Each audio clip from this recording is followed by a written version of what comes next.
Canada से आई ये तस्वीरें आपका दिल खुश कर देंगी। कनाडा में बाबा साहेब डॉक्टर अम्बेडकर को जो सम्मान मिल रहा है वो हर अम्बेडकरवादी के लिए गर्व की बात है।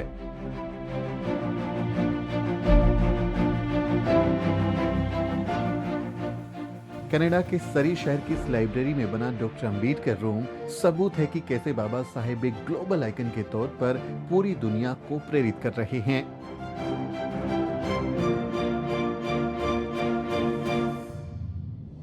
सरी सिटी लाइब्रेरी बेहद खूबसूरत है और इसकी खूबसूरती में चार चांद लगाता है ये डॉक्टर अम्बेडकर रूम।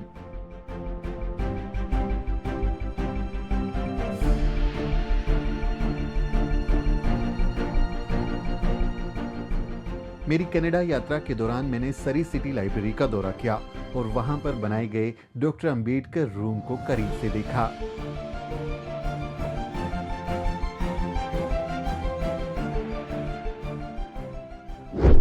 जय भीम, स्वागत है आपका हमारी इस खास पेशकश में। इस वक्त मैं कनाडा की यात्रा पर हूं और सरी नाम का एक ये शहर है वैंकूवर के पास में, और यहाँ की जो सिटी लाइब्रेरी है यानी सरकारी लाइब्रेरी है यहाँ की, उसमें बाबा साहिब डॉक्टर अम्बेडकर के नाम पर एक कमरा रखा गया है।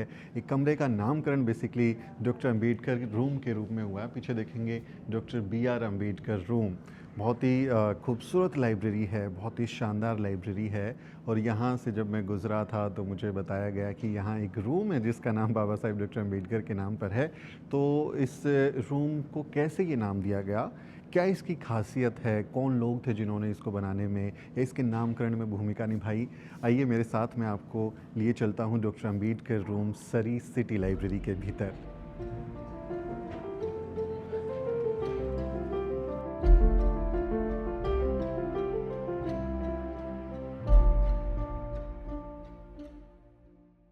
Doctor Ambedkar room symbol of knowledge के नाम से मशहूर बाबा साहेब डॉक्टर अम्बेडकर को एक तरह का ट्रिब्यूट है।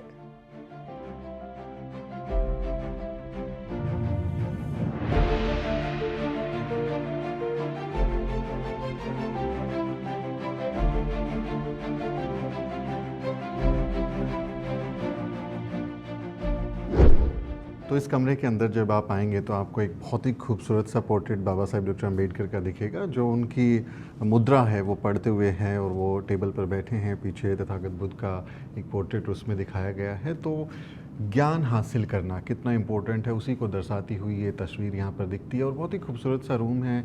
आप किसी अनजान शहर में आएँ और वहाँ आपको डॉक्टर BR अम्बेडकर रूम दिखाई दे या डॉक्टर अम्बेडकर वे दिखाई दे, तो जो खुशी होती है उसको बयां नहीं किया जा सकता। आप देखें इस कमरे को, यहाँ क्लासरूम हो सकती है, यहाँ कॉन्फ्रेंसेस हो सकती हैं, बैठ के बात की जा सकती है।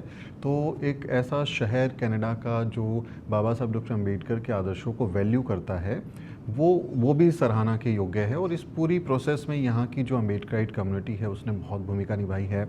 जय बिरदी जी मेरे साथ हैं जो चेतना एसोसिएशन यहाँ पर काम करते हैं, चेतना एसोसिएशन ऑफ कनाडा। और इसकी जो कहानी है उसमें मुझे इसका बिल्कुल यकीन है कि आसान नहीं रहा होगा किसी, क्योंकि हम भारत में भी अगर किसी यूनिवर्सिटी में लाइब्रेरी में नाम रखना चाहें तो वो मुमकिन नहीं होता। कनाडा में ये कैसे मुमकिन हुआ? हाँ स्मित जी, सबसे पहले मैं आपको सरी कनाडा में आए हैं, आपका वेलकम करता हूँ। Thank you. आपने अच्छा सवाल पूछा कि ये रूम और बाबा साहब डॉक्टर अम्बेडकर की पोर्ट्रेट का कैसे काम शुरू हुआ, इसका क्या मतलब है। तो मेरे ख्याल में ये भी हिस्टोरिकल बात है। तो being April as a Dalit historical month, this is very appropriate and very timely. So in that sense it's good for us to reflect.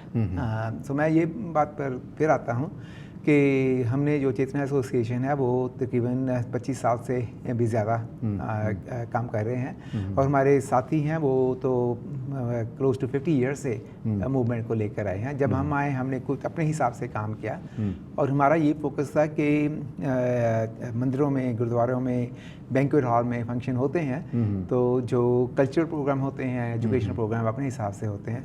तो हमारी सोच थी कि जो बाबा साहब डॉक्टर अम्बेडकर जी हैं, खास करके डायस्पोरा में, आउटसाइड ऑफ इंडिया, तो ये जो यहाँ के लोग हैं उनको भी समझना चाहिए कि बाबा साहब डॉक्टर अम्बेडकर जी कौन थे।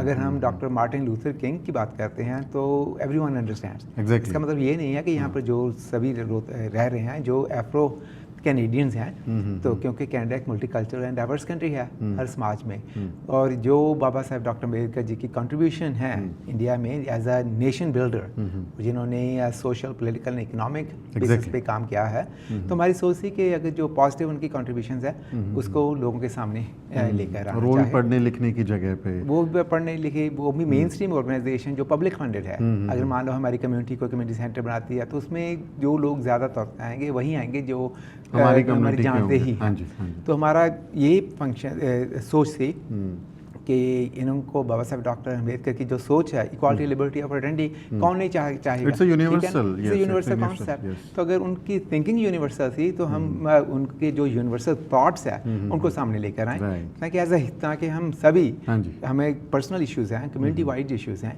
लेकिन at the end of the day सभी लोगों के इश्यूज हैं। तो अगर हम ऐसा कॉमन प्लेटफॉर्म लेकर आए तो सबका भला हो, जैसे पंजाबी में गुरबानी में कहते हैं सरबत का भला हो, हाँ जी, हाँ तो हमारी ये सोच है।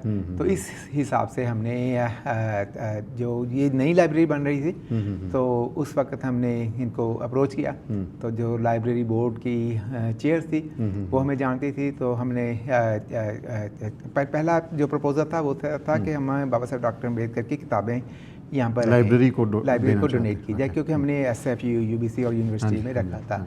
फिर उससे बात करने के बाद दिमाग में आइडिया आया कि ये नई लाइब्रेरी बन रही है, तो ये जो नए मल्टीपर्पज़ रूम्स होंगे तो एक्सप्लोर किया जाए कि एक कमरे का नाम अगर बाबा साहब डॉक्टर अम्बेडकर जी के नाम पर रख दिया जाए। तो हमारा प्रपोजल था, काफ़ी चेयर को तो इतनी प्रॉब्लम नहीं थी क्योंकि वो अंडरस्टैंड करती थी, लेकिन कमेटी, सारी कमेटी को तो नहीं जानते थे। yes. तो उसने काफ़ी हमारा सहयोग दिया, लाइब्रेरी की मैनेजमेंट को एजुकेट किया, बोर्ड मेंबर्स को किया, तो फिर हमें ये 2012 में अप्रूवल मिल गया था, और ये कमरे का नाम 2012 से है, अगर 13 इयर्स हो गए हैं। तो इस पे बहुत इंटरेस्टिंग है ये, हाँ, कि आप एक ऐसी जगह जहाँ बाबा साहब डॉक्टर अम्बेडकर का नाम देख के लोग उनके बारे में जानने की कोशिश करेंगे, जब किताबें ढूंढ रहे होंगे तो ये नाम भी सामने से बड़े अक्षरों में लिखा है दिखाई देता है, डॉक्टर अम्बेडकर रूम। तो जैसे बाबा साहब को हम सिंबल ऑफ नॉलेज बोलते हैं, सही बात, तो वो ऐसी जगह पर होना निश्चित तौर पर बहुत अच्छी बात है। So was it difficult to introduce doctor Ambedkar to the committee members? What was the response? Because doctor Ambedkar has a universal concept of so many things which are really important for the community and the people around. So how was the experience with the Canadian committee members? It wasn't very difficult. Okay. हाँ, क्योंकि हमारे जो communication strategy थी, तो हमने वो जो principles हैं, क्योंकि जो प्रिंसिपल होते हैं यूनिवर्सल होते हैं, इक्वालिटी की बात करते हैं तो सभी लोग इक्वालिटी की बात करें, कौन नहीं करेगा? हाँ, एक लिबर्टी की बात करेंगे, कौन नहीं लिबरलाइज होना चाहता? ठीक है, फ्रेटर्निटी की कौन नहीं चाहता कि लोगों से अच्छा बात हो? तो जब हमने बोला कि उनकी ये जो कॉन्सेप्ट थे वो इंडिया में क्यों ज़्यादा पॉपुलर हुए, क्योंकि सिस्टम उस वक्त ऐसा था कि इनइक्वालिटी थी। तो सिस्टम ऐसा था कि एक दूसरे से इंटरकनेक्टिविटी नहीं थी, फ्रेटर्निटी नहीं थी, और सिस्टम ऐसा था कि लोगों को आज़ादी नहीं थी कि अपने विचार पर कर सकें। और जब डॉक्टर अम्बेडकर जी ने और उनके जो दूसरे साथी थे उन्होंने कॉन्स्टिट्यूशन फ्रेम की, जो बाबा साहब डॉक्टर अम्बेडकर चेयर थे, उनका मतलब रोल ही ये था कि सभी लोगों की बात भी सुने और फिर प्रपोजल लाएं। तो फिर उन्होंने ऐसा कॉन्स्टिट्यूशन प्रोड्यूस किया जो एक यूनिवर्सल कॉन्सेप्ट है वो लेकर आए, ताकि किसी को भी ना लगे कि ये तो सिर्फ एक कम्युनिटी का ही है, सभी को लगे कि ये हमारा सारे देशवासियों का, पूरी दुनिया की अच्छी चीज़ें उन्होंने हमारे भारत के नागरिकों को दी। और अब जो डायस्पोरा जो है, मोर देन 40 मिलियन जो लोग हैं ना इंडिया से, मैंने सुना है वो आउटसाइड ऑफ इंडिया रह रहे हैं, और तो ये तो ग्लोबल विलेज हो गया। तो हर किसी को, सिर्फ डायस्पोरा को ही नहीं, जो दूसरे भी लोग हैं दूसरे देशों से भी आए हैं, उनको भी लगता है कि ये जब हम डॉक्टर अम्बेडकर जी की बात कर रहे हैं, जब हम डॉक्टर मार्टिन लूथर किंग की बात कर रहे हैं, जो और दूसरे इंटरनेशनल नेशन बिल्डर हैं, हम उन सभी की बात कर रहे हैं, तो हम अपनी भी बात कर रहे हैं। तो in that using that as an approach, it was more easier. I wouldn't say it was easy, it took lot of effort, but it was easier. And the main thing was people here were open to listening, and they were open to being educated, right, and being informed. And once you have that openness and willingness to learn, then then it becomes easier. Wow. And there will always be administrative barriers, but if the will is there, then the desire to overcome those is implemented. much more easily. That's really great. That's really great, and I must appreciate your and your team's efforts that you know did this. This is historical, and मैं पहली बार Canada आया हूँ और मुझे यहाँ आके ऐसा लग रहा है कि मेरा कुछ अपना है ये. It's my corner, it's my belonging with the Baba Saheb doctor Ambedkar. तो थैंक यू, आपने ये पॉसिबल किया आपकी टीम ने. मैं इस ये आपने ये बोला कि ये हमने और टीम ने किया, ये सही बात है, क्योंकि एक आदमी या इंसान सारे काम नहीं कर सकता. तो इसलिए मैं सारी टीम का तहे दिल से धन्यवाद करना चाहता हूँ. और हमारे दोस्त हरजिंदर माल जी जो गोल्डन से हैं, गोल्डन बीसी से, अब कैलगरी में रह रहे हैं, तो इनका भी काफ़ी सहयोग था. जब भी हम कोई इनिशिएटिव लेते हैं तो ये हमारा साथ देते हैं. ये अलग बात है कि ये 600 मील दूर यहाँ से रहते हैं, लेकिन फिर भी जब ज़रूरत है तो होती है तो आते हैं. इसी हिसाब से हरमेश चंद्र जी जो अब वीडियो रिकॉर्ड कर रहे हैं, तो इनका भी हमें आज मेरे कैमरामैन बने, आज आपके कैमरामैन बने हैं. तो ऐसे और भी काफ़ी साथी हैं. It's a team, it's a small team, but team of people with big hearts and big passion who are behind this movement. Yes, ये जो बाबा साहब कहते थे ना, ऑर्गेनाइज होना है, परफेक्ट एग्जाम्पल. ये बहुत ही परफेक्ट एग्जाम्पल है उसका कि आपकी टीम इतनी संगठित है और काम कर रही है.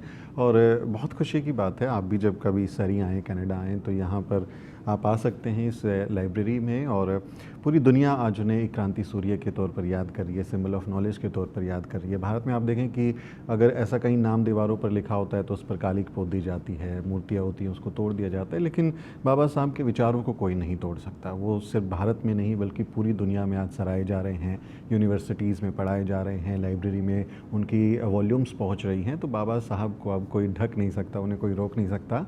वो आज पूरी दुनिया को अपने विचारों से अवगत करा रही हैं. मुझे यहाँ आकर बहुत अच्छा लगा, और ये इनसे बात करके जो इन्फॉर्मेशन हासिल की है उसको भी आप अप्रिशिएट कर सकते हैं. कमेंट में आप जय भीम लिखें, अगर कोई सवाल है तो वो भी लिखें, हम इन तक पहुँचा देंगे.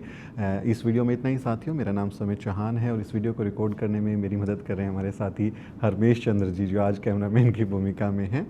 कमेंट ज़रूर करें और द न्यूज़ वीक को सब्सक्राइब करना ना भूलें. जय भीम. जय भीम. साथियों, अगर आपको द न्यूज़ वीक का काम पसंद है और आप चाहते हैं कि हम यूं ही अम्बेडकरवादी पत्रकारिता करते रहें, तो हमारी आर्थिक मदद जरूर करें. आप अपनी स्क्रीन पर दिखाई दे रहे इस QR कोड को स्कैन करें और न्यूज़ वीक फाउंडेशन के खाते में अपनी दान की राशि भेजें. QR कोड के अलावा आप UPI के जरिए भी मदद कर सकते हैं. आप हमारी UPI ID newsweek@YesBank पर भी मदद भेज सकते हैं. इसके अलावा आप हमारे अकाउंट में भी मदद भेज सकते हैं. खाते का नाम है News Week Foundation, account number है 02358800000640. IFSC कोड है YesB000235. बैंक का नाम यस बैंक है और ब्रांच है नेहरू पैलेस, दिल्ली.